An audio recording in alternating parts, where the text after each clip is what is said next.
Hello everyone, Lisa here. I hope you're having a fantastic day. I wanted to make this video because recently I had one of my viewers, Mrs. Susan, and her husband Tom, and they were on vacation and traveling through my area, and they asked if we could meet, and so I invited them over and we spent a good portion of the morning talking and looking at pictures and discussing ideas. And during their visit, which was wonderful, I'm so glad that they were able to fit me into their vacation, we talked about my travel book or my travel notebook. I use this, I call this my book of everythingness. I am a huge planner. I have to stay organized with my quilt business, with my videos, with my Etsy shop, with our family and everything that goes on. And I have to take notes. I have to make lists. I am a huge list maker. And to do that, I keep everything in one place, in one journal. My journal is on an elastic system, and so I can remove the books and replace them when they're full, or if I want to add additional books, I can always do that. And she had asked how to get some of the other kinds of signatures that I use in my book. So I thought I would create 4 new Etsy listings and show you these new signatures that are available now. And so here you go, Miss Susan. These are up and ready for you, and I thought I would show you exactly what they are. Let's start with the first one. This first signature is what I call my Creative Notes signature. It prints off on, let's see, 6 pages, standard size page of 8.5 by 11. And it prints on both sides, and that gives you room in this book for 11 projects. When you fold it in half, this is what it looks like. You have a blank page on the front and the back that is perfect for taking notes, drawing, doodling, and journaling, making lists, or sketching out ideas. And then for each one of your projects, this is what your page looks like. And there is room for sketching out your ideas for the project, things to do together, supplies, write about where you are in your process. You know, sometimes we start a project and we put it away for a long time, and when we pull everything back out, we're trying to figure out exactly where we left off. That's one of the reasons why I created this book. I have a section to write down supplies that you need to gather. Sometimes I find supplies online, like with Amazon or Joann's or Michael's, and what I might not buy it right then. I'll write down the websites that I need to go to actually purchase the things that I need for that specific project. I'll write down my thoughts and ideas about the project. I name my project, and I do this for myself. I give myself a start date and a completion date, and that helps me stay on track with my projects. And I usually set a budget for each project, and I think that is just smart crafting, right? Crafting on a budget. And so all of that information is on these 2 pages. Once printed out, it looks just like this once it's printed. And when you print your document, make sure to choose the option print on both sides and flip on the short side. And what that does is it prints out your papers just like this, and when they come out, all you do is take them and fold them in half. The one with the blank sheet is your cover, just like this, and then each one of these gets folded in half and put right inside to make up this booklet. Then usually I take some pretty scrapbooking paper and fold it exactly to fit and put it inside my travel notebook. So let's just take a look at what that looks like. This here is my Creative Note signature inside my travel notebook. You can see I write down all kinds of stuff. So that is the first signature that is available. Moving on, this one is great for those of you who make quilts on commission. I make a ton of quilts every year on commission, and it's very easy to lose track of details and important things that you need to keep track of. And so I made this for my own personal use, and I thought that, you know, if you also make quilts on commission, that this would be helpful for you as well. It documents your appointment dates, when you're going to start the quilt, an estimated completion of the quilt, the customer's name, type of quilt, the quilt pattern, the quilt size, a large section for notes about your quilt. You know, when I sit down with a client, we write down everything. The color of the backing, the type of material for the backing, what kind of batting do they want to use, so on and so on. I write down all of my pricing information, and I keep track of deposits and how much is still owed on the quilt. I have a section here, and when I go to the fabric store, I bring along my whole book, and I can open this up for each one of my quilt jobs, and I've already determined how much backing fabric I need, binding, batting, sashing, other kinds of material that I need. It's all in one place. So this prints off on 6 pages of paper as well, and it gives you 11 client information sheets to use in your quilting studio. Again, print on both sides, and it folds up and looks just like this.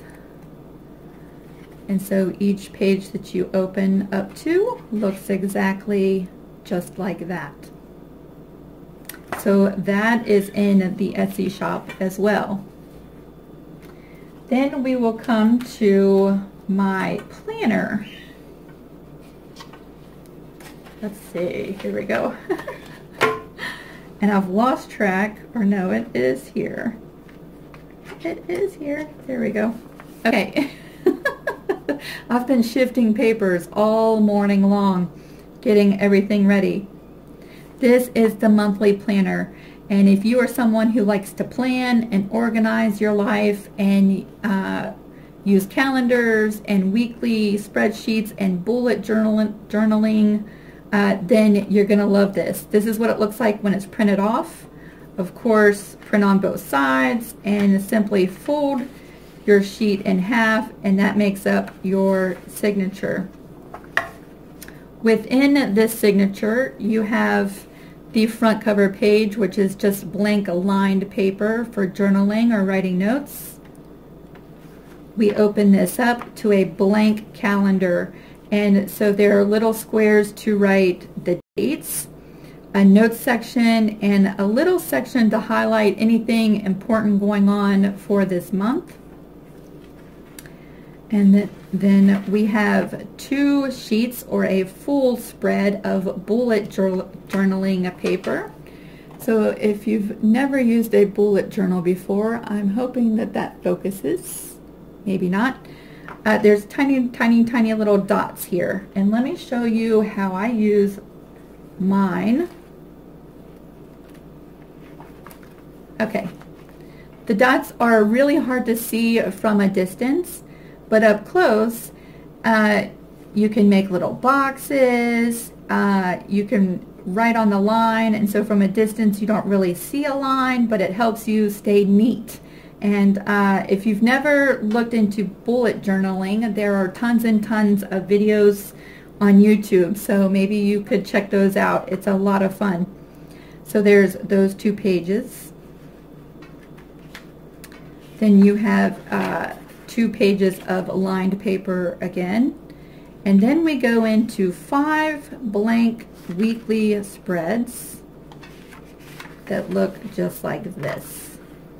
So you have your Monday through Saturday and Sunday.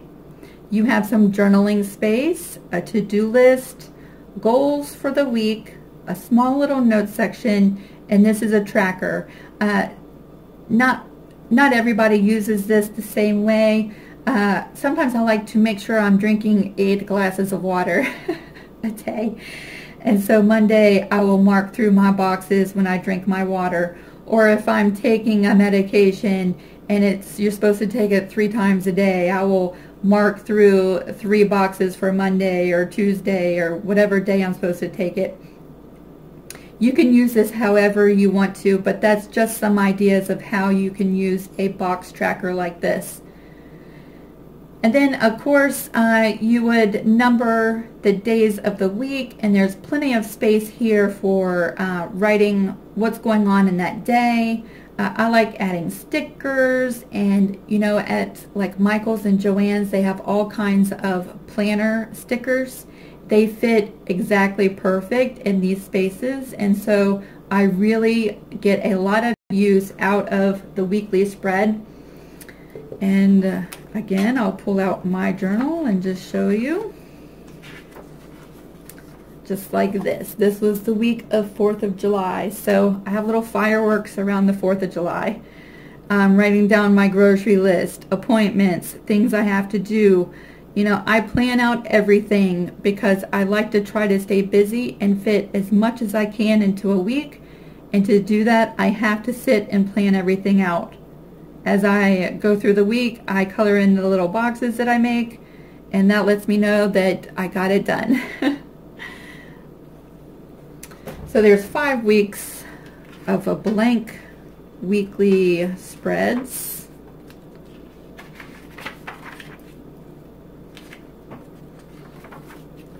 One more to flip through. And then we have just blank paper for doodling or note-taking, anything that you want to use that space for. You can paste pictures. I keep each one of these when they're full and I switch it out for a new month. This will go into a different journal cover, and I keep all of them. Sometimes I need to look back and figure out when I did something, or it's fun to go back and read the comments or the journaling that I've done in the previous months. There's some lined paper. Again, some more blank pages. I came back with the bullet journaling on these 2 pages and these 2 pages, and then the end or the last page is the lined blank paper.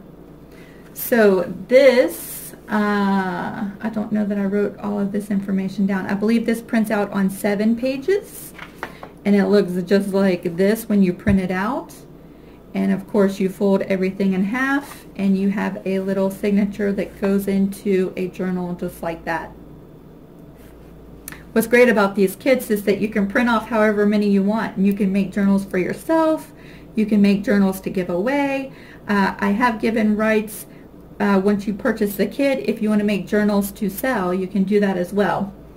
You just cannot sell the original digital file. And then this last one is a very simple kit for anyone who loves just journaling. And that's all this is blank lined paper that prints out landscape just like this and lets you fold it in half, creating 14 pages of blank journaling lined paper. So those are my 4 newest signature kits, and they are all in my Etsy shop. If you have any questions, you can jump down to the comment section below, and I will be or try to be timely in getting back with you. If you have questions about how I set up my journal, I'd love to try to answer those questions as well. You can join me over at Facebook. I'd love to see pictures of your journal. If you want to share your journal with me, I would love to see it. And again, yes, I am a journal person, and I am a planner. And I love all kinds and styles of journals. And so you can see this is sort of an incorporation of all kinds of journals. It's sort of a junk journal, a bullet journal, a regular journal, a planner, all in one. And making these signatures really helps me unify all of those types of journals into one. So there you go, Susan. Those listings are up if you'd like to go take a look at them. I've also had a few other people ask me about the different signatures, and so it was my pleasure in sharing those with you. And again, if you have any questions, jump down below. You can find all the links for these signatures in the description box underneath this video. I hope you have a fantastic afternoon, and we will see you later.